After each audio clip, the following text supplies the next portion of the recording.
What is going on YouTube? It is FlopFish here, and welcome to a brand new NHL 15 series where we're doing Be a GM except with a twist.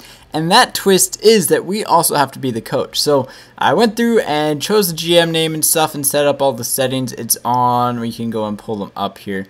But the league settings, it's all like your typical stuff. You have 3-minute period lengths and trade difficulties hard. And that's really about it. So we're just doing the coaching there, which will be pretty cool. I think it's a pretty cool series. And her name is Keiko. So if anyone gets that reference, then props to you. But yeah, so we're actually going to go ahead and cancel that.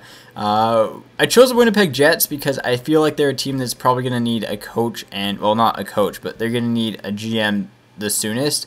So I feel like if they get a new GM in, they might get a new coach in, but who knows. So everyone knows the main problems for the Winnipeg Jets is their goaltending. In fact, there's Ondrej Pavelec, and I do not feel like he's definitely the NHL starter we need. So I think the first move we're going to do is just throw him on the trading block. And again, the reason why we're just doing this is because we do want to get that elite starting goaltender for us. So let's go ahead and let's throw him on the trading block. So let's go ahead and throw them on there and wants. So our wants, we're going to want to have, the main want is going to be, there we go. We're going to want a goalie, and we're going to want either an elite goalie with whatever. All right, good enough. Back, and then we're going to want a starting goalie. Let's go goalie. And starting goalie. There we go. Perfect. And hey, you can actually put in pending UFA. That's kind of cool. That's like for rental players then, so they might go for a little bit cheaper if it's coded right. That's actually pretty wicked. And as always, you'll look for that first line kind of scoring forward or something like that. Depth forward, minor scoring. Yeah. So let's look for obviously the second line scoring forward, just to give us a little bit of depth. Actually, let's go with the third line. Nah, second line. There we go. There we go, and we're good to go. And future pick wants, we're going to want first, seconds. Yeah, we're just going to want first and seconds mainly. Current picks, again, we'll want first round draft picks. You always want them first round draft picks. And then let's go ahead and let's go scout. So scouting might actually play a big role for us in this.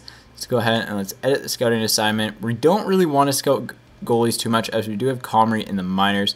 Let's go ahead and let's do the typical scout McDavid. Let's go 1 month in the OHL on forwards.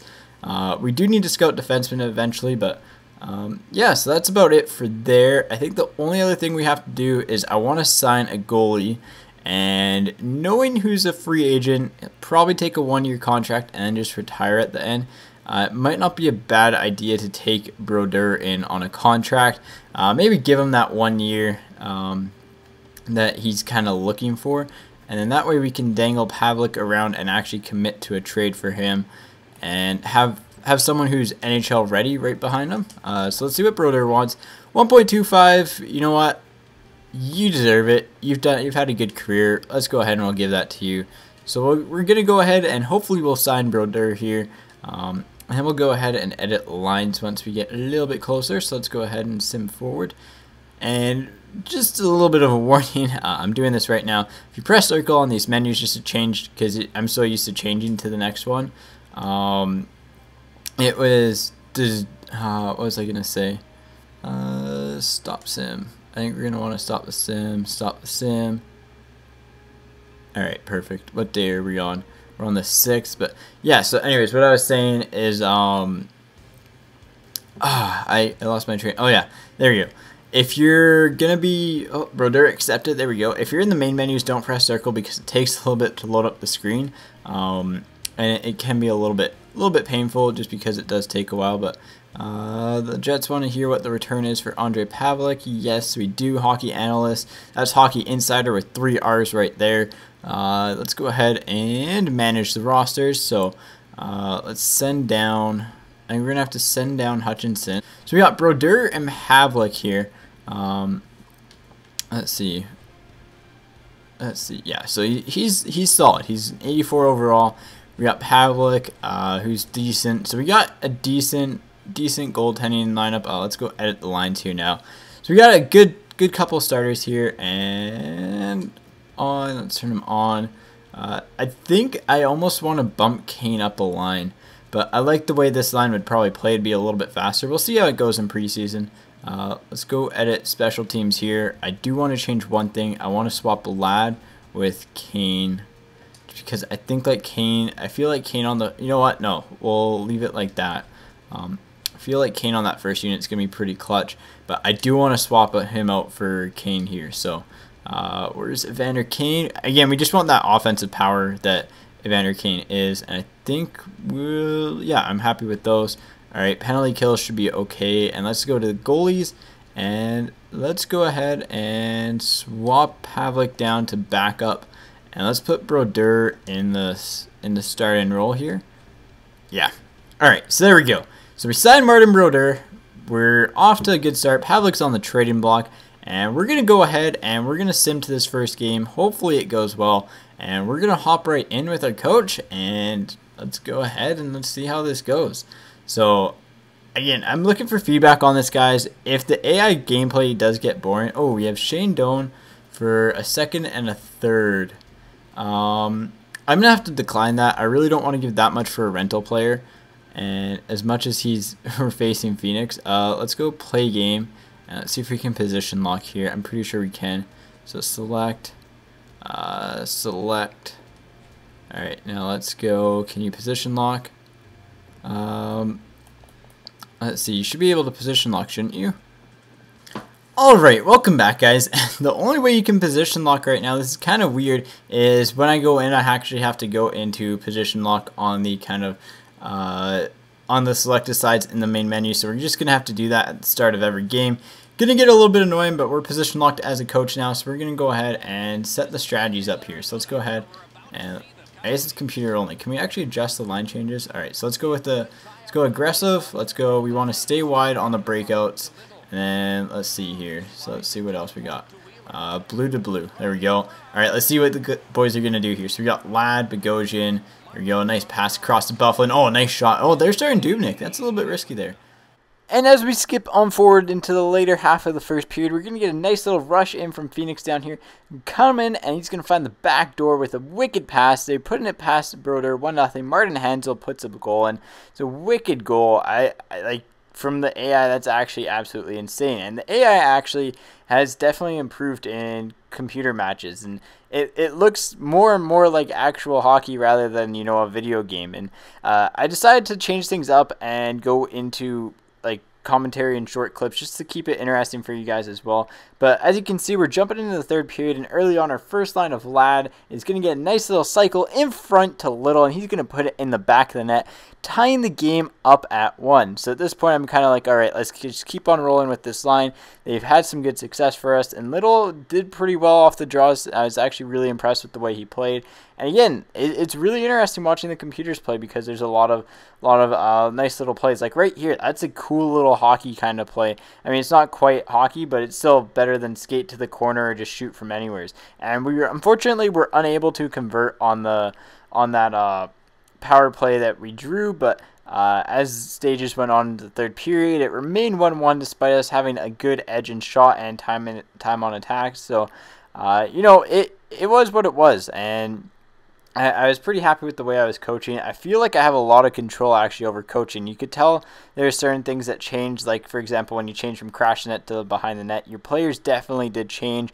Even the way you drove out and stuff. Like I changed it over to carry out, and the players started to carry the puck a little bit more and stuff like that. But as you can see, through 3 periods, we were tied 1-1, and we did have the slight edge in shots. So we're going to go over into overtime, and we're going to get a wicked chance there. The Scheifele-Kane combo was absolutely insane in overtime. Got plenty of good chances for us, and was really impressed with the way they played. Actually, I was pretty impressed with the way Kane played the entire game. He was good defensively, good offensively, and quick, which was definitely needed for the team, and he spent a lot of time in the offensive zone. He's someone who I'm going to look at promoting later on in the year along with Scheifele, just because they've been playing really well together. Hopefully they can grow together. Anyways, I'm going to cut to the shootout here, guys, where I actually have a live commentary of it, so I'll catch you guys there. Wheeler, oh wow, that was fancy. Wow, that was actually really fancy. A nice little fake leg kick back to the backhand and slides it past Dubnyk. Just flips it in. Nice goal there. We're up 1-0 in the shootout. Here comes Gunny and big poke check from Marty Brodeur. Standing tall for the ripe old age of 42, the aging vet. Let's see what Kane can do, and Kane cannot beat the low pad of Dubnyk. Kicked out with the right pad there.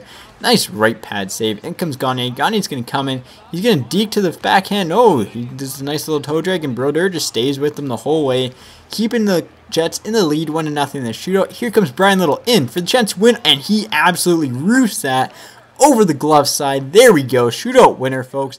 And as you can see, Brian Little put the team on his back in this game, earning him the first start of the game as voted on by myself, with Devin Dubnyk getting the second start and Dustin Byfuglien getting the third star for his overall just performance. But Little with the goal and the shootout winner put his team on top, as well as a strong night in the face-off draws. So anyways, that was a pretty good first performance from the team. I was really happy with the way the game played.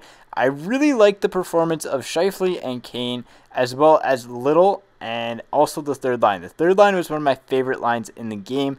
But yeah, so let me know what you guys think about that kind of viewing for gameplay stuff. Anyways, we're going to get on to the next big thing here, and that's at the end of this kind of thing. So we're just going to sim forward a little bit here, and we're actually simming up to the next game. And this is where the series starts to get interesting, not only for me, but for you guys as well. So instead of me choosing all the trades to do, I'm going to propose 2 trades for you guys, or 3, or however many trades I think, and I'll let you guys vote on which one we should do. So anyways, without further ado, let's show off the 2 trade proposals. I actually lied to you guys. I have 3 trade proposals. The first one goes to the Boston Bruins involving Ondrej Pavelec for Riley Smith and the 3rd round pick. This would give us a good top 9 right winger with potential, and a young one at that, as Riley Smith is only 23 years old, and we do need someone to put the puck in the back of the net. The first game we did struggle to kind of find the back of the net, so I feel like Riley Smith would definitely help us out there. The only thing is that we're retaining $425,000 of Pavelec's salary for 3 years, but that is definitely not a huge deal if it goes through. Next up, we're trading to the Edmonton Oilers for Tyler Bunds and Nail Yakupov. Now, again, this is for Pavelec, and we don't retain any salary. We get Bunds back because it'd have too many goalies under contract, and Yakupov is definitely rated low as far as trade value-wise goes. He definitely doesn't have the best potential in the game, but I feel like he'd fit in well on the line with Kane and Scheifele, again, giving us another good top 6 young forward. And hey, if he actually grows to the maximum potential he has, he could be a really valuable asset in the future. The final one is one to Florida in a straight-up 1-for-1 deal for Nick Bjugstad. I don't know if this would go through or not. I think the value is there for us, but whether they'd pass it or not would be very interesting to find out. It gives us a very legitimate top 2, top 6 center, and he's a guy who's definitely strong and talented. It would fit the mold and be good with Andrew Ladd in a kind of checking second line role that can put the puck in the back of the net. Anyways, guys, that is about it for the episode. Let me know your thoughts. As always, take it easy, and I will catch you guys on the flop side.